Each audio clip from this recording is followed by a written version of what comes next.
Good afternoon everybody, kami kakain na at ito ang aming ulam.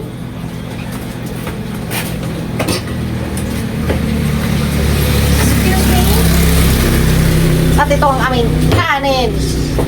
Dalawa lang kami ngayon mga palangga at ang aming mga junakis ay walang plano umakyat. So, dalawa lang kami ni Nini for today's video. Kumuha ka pa ng baso. Bakit yan sa'yo? Yan sa'yo, sis. O, diba? Binigyan niya ako nito mga palangga. So, siya lang baso ko. Tapos sa kanya, plastic. Loko-loko itong babaknit. At itong panira ka ng vlog, ah. Charot! Panira talaga ng vlog. Thank you, sis. O, diba? Magaling na si Nini. Tigas kasi ulo niya, eh. Hindi siya nakikinig sa akin. Ginawa pa ako may kasalanan. Oh. Ayan mga palangga. Ito ang aming... Magkakamay lang ba tayo ba? Sabi mo, isang kutsara. Ito mga palangga. Inihaw. Ang tawag dito ay inihaw po sa... Alam niyo po kung saan inihaw. Gusto niyo po magtanong kung saan namin to inihaw? Inihaw po sa kasirola. Kasi plano ko po talaga ay ihawin. Kaso, nakaligtaan ko, lumambot na siya. So, ganyan. Nakikita niyo mga palangga. Masosi yan. O ha, mga palangga. So, may ulam pa kami bukas. Hindi namin ito kayo ubusin. Kaya, ka na. Paborito to ng aking asawa. Sis. Eat na, sis.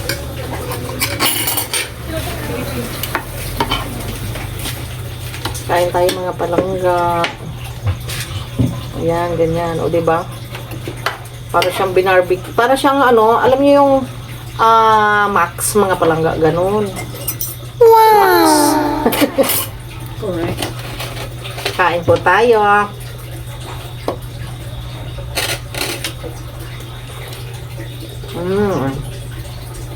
Saka matapos kain.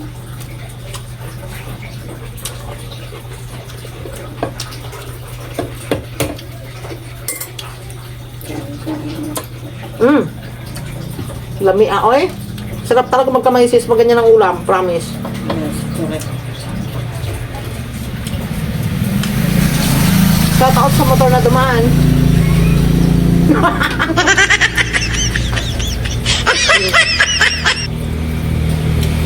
Oh, shout out ulit sa motor na dumaan. Stop. Alam niyo yung mga nilagay ko na herbs galing ng Denmark. Ang bango.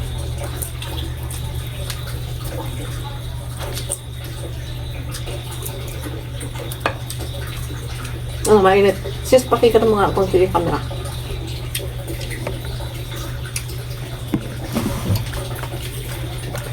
Asap mo dito ng konti. Yan. Very good. Okay. Para kita man ba?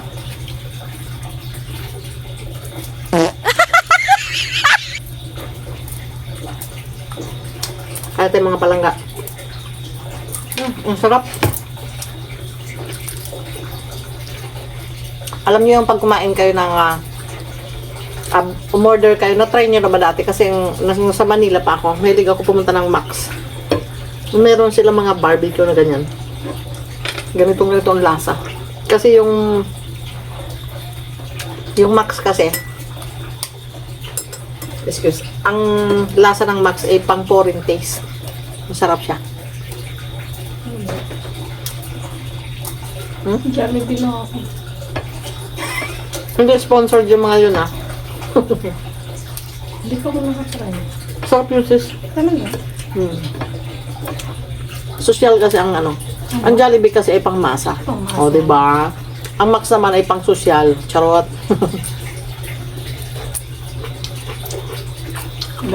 Tatlo lang pala matatawa. Correction mga palangga, ha. Hindi ko sinabing hindi social ang Jollibee. Ano naman siya? Oo. Ang Max kasi may kamahalan talaga. Parehas naman sila masarap. Pero ang ano kasi,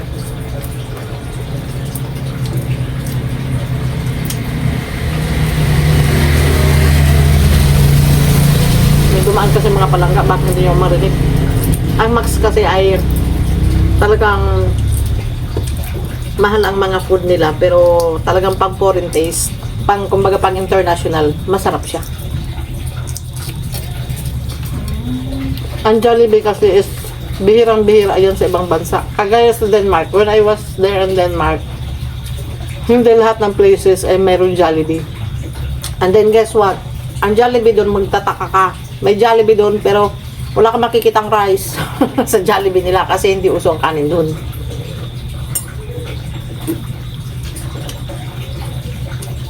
Tapos meron silang tawag dito.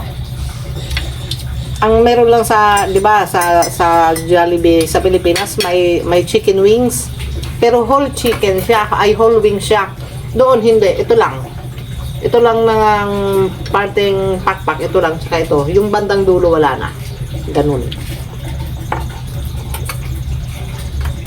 Parang style buffalo wings ganun. Napapag-usapan lang, hindi natin sila sponsored. Sarap. So, ibig sabihin, every country, kung sakala may Jollibee, iba-iba din yung mga food na siniserve. Hindi naman, hindi talaga nawawala yung chicken at saka burger. Kaso, hindi talaga sinasabing kagaya na halos kasi sinasabing Jollibee sa Pilipinas is di ba? Pag sabi mong Jollibee is chicken, rice, at saka spaghetti, gano'n.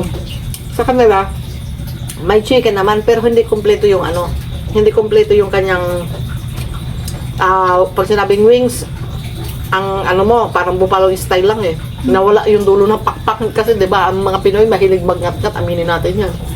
True. Ganun sa Denmark. So iyak ako, sabi ko, saan na yung dulo ng pakpak, asawa? Sabi niya, that's the Jollibee in Denmark. Sabi niya, no choice ako eh, yun na lang.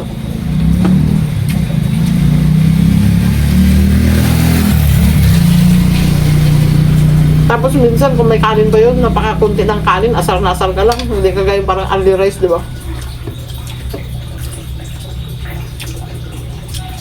Tsaka hindi masyadong click ang hindi masyadong click ang Jollibee sa Denmark kasi malakas din naman kung tutusin talaga. Pero hindi kagaya ng Pilipinas talaga nagiging number 1 sila.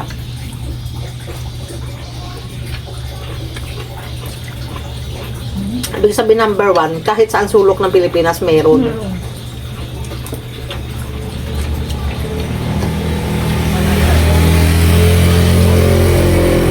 Sa kanila kasi, uso kasi ang mga pizza, ganun. So yun ang ng tao. Pag outside dinner or lunch or breakfast, kahit anong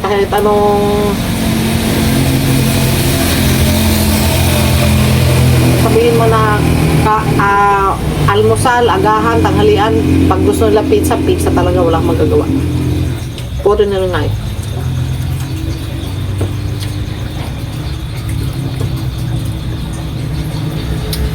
sarap. More on bread sometimes. Burger, madakas. Doon bumabawi yung Jollibee. Mga palangga, dinadaan ko lang kayo sa pero masarap talagang kain ko. Bumabawi ako ngayon kasi wala akong lunch. So, baliktad, no? Ang hapunan ang nawadaming kain. Talo-talo na sa bilbil yan. Wala nang gutom. Wala nang Shout out, gutom. may mga sa bilbil Pilipinas. dyan. Ganyan na talagang buhay. At least, importante mahalaga, busog. Kain po tayo, mga palangga. Sarap ng sauce na, oh. Nalulukot yung. Masarap? Alam mo yung aroma? Di ba masarap yung aroma, no? Oo. Oo, di ba? Inihaw sa? Inihaw sa gasol.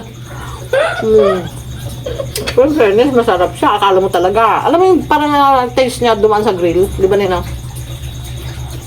Parang barbecue style. Diba? Seryo. Siya na nagsabi, hindi ako. Marinate pa lang. Lasanhan na ilalim. Simple lang naman, timpla ko dyan. Kaya na ganyan ang lasa niyan. Ang lasa niya ay pang international kasi Yung mga ingredients ko talaga mga palangka. Sinasabi ko na sa inyo, mga secret ingredients ko from Denmark. Inuwi ng asawa ko dito.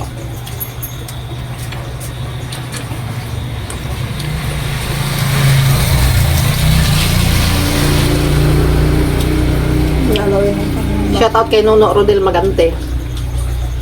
Montojo. Gustong gusto yung panguluto ko kasi ano daw eh. Pag international yung lasa. Eh ngayon, nasa international na siya. Andun na siya sa ano eh.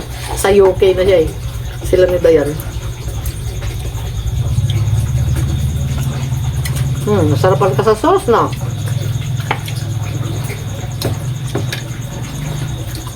Lalawin ng sambata din. Yan, siya tulog laway, mamaya ka na. Tao mo nang kakain. Alam mo yung ulam na to, yun yung mapapower, extra rice ka. Sarap ng lasa. True. Sabi niya to.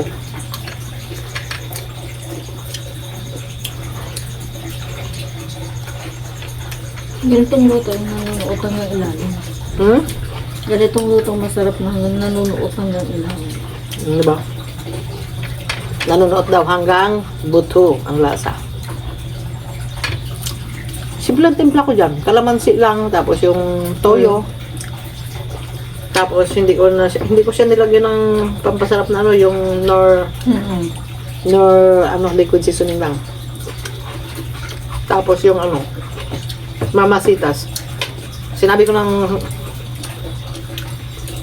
ang pantimpla mga palangga. Pero hindi sila sponsored. Bili. Baka mag-sponsor sila, malay nyo. O, diba? Sa ulam na yun, sa kunting ulam na yun, nakarami yung kanin. Ibig sabihin, masarap talaga siya. Mas saucy, masarap.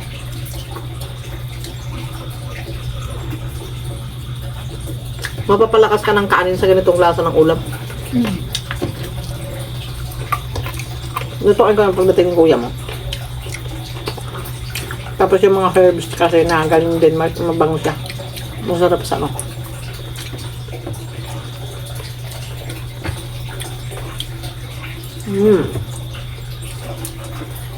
Dagdag aroma din yung isa.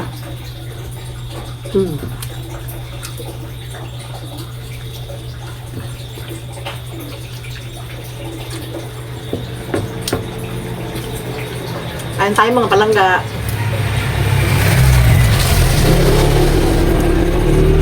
Huwag naman din na karami. Pa. Nasuka ako, kain ko daw ako.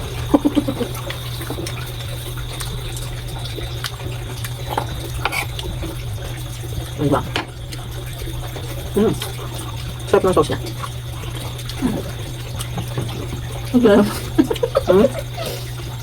Galaway ko naman.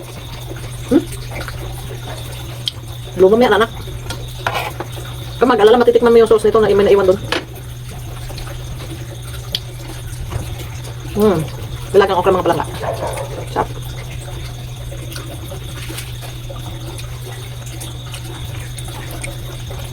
Ang ulan tumamaya. Busog mat. Bagsak ang ulan tumamaya. Ang dilim. Ito pala ni Lord kasi sabi ko mainit po. Mahuli ako ni Lord. Kada request ko na ulan talaga siya. Kaya kayo, magdasal na kayo. Para lahat ng request nyo, binibigay sa inyo. Dahil pag kayo nakalimot, lilimutin din kayo ni Lord. Hindi ko kinakahiya. Pinagmamayabang ko talaga si Lord.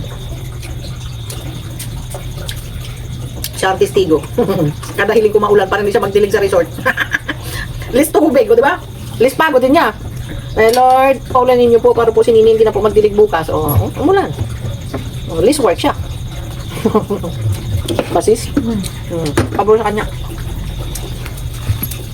Di alam ni sis, alam ako ni Lord. Kain tayo!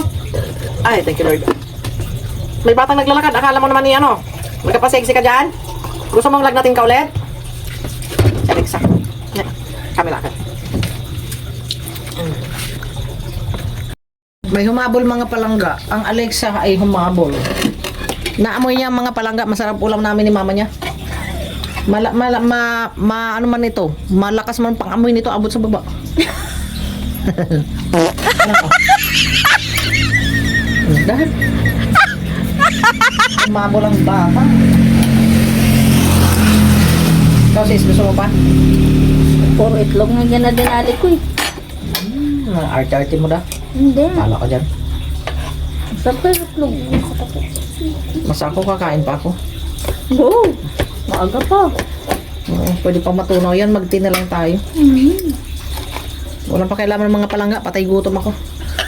O pati ba naman yung nanay mo, sumunod na. Anong nangyari dyan? Ano po yan? Apa, magaling na siya. Nausog nga ni... Napagaling na namin Ate Beng. Kain po. Yari na ba yan? Yari si Alexa. Andito si Alexa, wag ka na magsugid. Apa.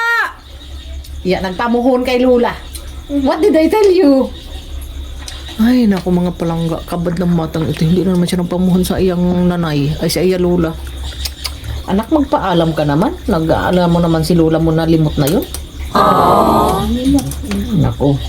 Ikaw na. Sinasabi ko sa iyo lagi, magpaalam kay Lula. Naku. Bukas manghingi ka sorry doon ah. Sinasabi ko sa iyo, hindi na kita papuntahin dito pag ganyan katigas ulo mo. Sige. Atat-atat ka magkinari kay Ninang, ya kagapamuhon dito sa iyong Lula. Wag ganun nak ha. Mga palangga, isa pa. Ang sarap nakikita nyo. Alam mo yung sauce ng barbecue na, barbecue sa ano lang yan, sa kasirola. Luto sa gasol. Naluto sa gasol tapos ito ang kamatis.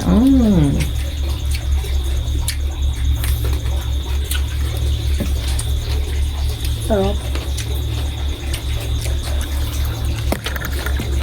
Sarap daw mga palangga. Tapos pampatanggal umay. Mukbang na po, mukbang. Makikita nyo tong sauce na ito. Makikita nyo. Yan ang sauce. Malinamnam. Sarap nga yung kainin mo, hindi ka ma-high blood.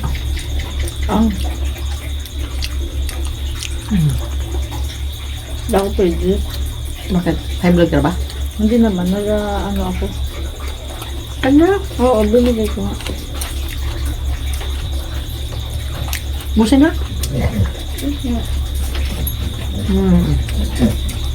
May ulam pa kami bukas. Kawawang si Mel, hindi nakatikim. Simot ang kanin. Sarap ng kanin namin mga palangga.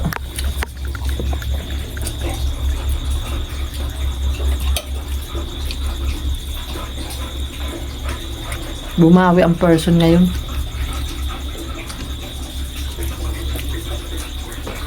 Napadami ako ng kain ngayon mga palangga. So that's it for now. Enjoy muna kami sa aming food. Thank you for watching mga palangga. Please follow, like, and share and subscribe my channel, Dorang Layas. Dorang Layas. Thank you for watching. Bye-bye. Nabubulol man anak. Tingin talaga siya.